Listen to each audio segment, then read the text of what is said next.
Shalom everyone, I'm Mora Helena, a teacher of the Holy Torah at ACTC Seminary. ఈ వారం తోరా గ్రంథంలో 40వ పాఠ్య బాలక్. బాలక్ అంటే విధ్వంసం చేసేవాడు లేదా వృధా అని అర్థం. సఫర్ తోరాలో ఇది 40వ పాఠ్య మరియు సఫర్ బెమ్దబర్ లేదా సంఖ్యాకాండంలో ఇది 7వ పాఠ్య. ఈ పాఠ్య యొక్క 5వ అలియా వాక్య భాగంలో సఫర్ బెమ్దబర్ లేదా సంఖ్యాకాండము 23వ అధ్యాయం 13 నుండి 26 వచనాల వరకు. బాలాక్ పాఠ్య యొక్క 5వ అలియాలో బిలాము ఇశ్రాయేలీయులను ఆశీర్వదించినందుకు కోపంగా ఉన్న బాలాకు అతన్ని మరొక స్థలానికి సోఫిం క్షేత్రంలోని పిస్కా శిఖరానికి తీసుకెళ్తాడు. అక్కడ నుండి ఇశ్రాయేలీయుల శిబిరంలో కొంత భాగాన్ని మాత్రమే చూడగలనని ఆదేశిస్తాడు. బహుశా ఇది బిలామును శపించడానికి ప్రేరేపిస్తుందని భావిస్తాడు.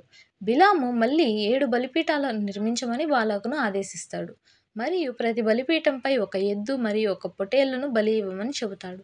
బలులు అర్పించిన తర్వాత బిలాము ఎలోహిం సందేశం కోసం వేచి ఉంటాడు. ఎలోహిం బిలాముతో మాట్లాడి ఇశ్రాయేలీయులను మరోసారి ఆశీర్వదించమని ఆదేశిస్తాడు. బిలాము తిరిగి వచ్చి ఇశ్రాయేలీయులను శపించడానికి బదులు వారి గొప్పతనాన్ని, నీతిని మరియు ఎలోహిం యొక్క రక్షణను ప్రకటిస్తూ రెండవ ఆశీర్వాదాన్ని పలుకుతాడు. అతను ఎలోహిం యొక్క సత్యవంతమైన స్వభావాన్ని మరియు ఆయన ఆశీర్వాదాలను ఎవరూ రద్దు చేయలేరని నొక్కి చెబుతాడు.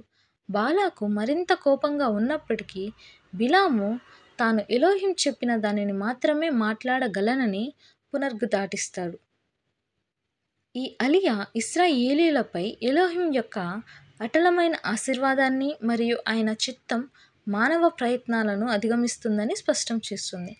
ఎలోహిం ఆదేశాలకు విధేయత మరియు ఎలోహిం యొక్క వాగ్దానాల యొక్క విశ్వసనీయతను నొక్కి చెబుతుంది.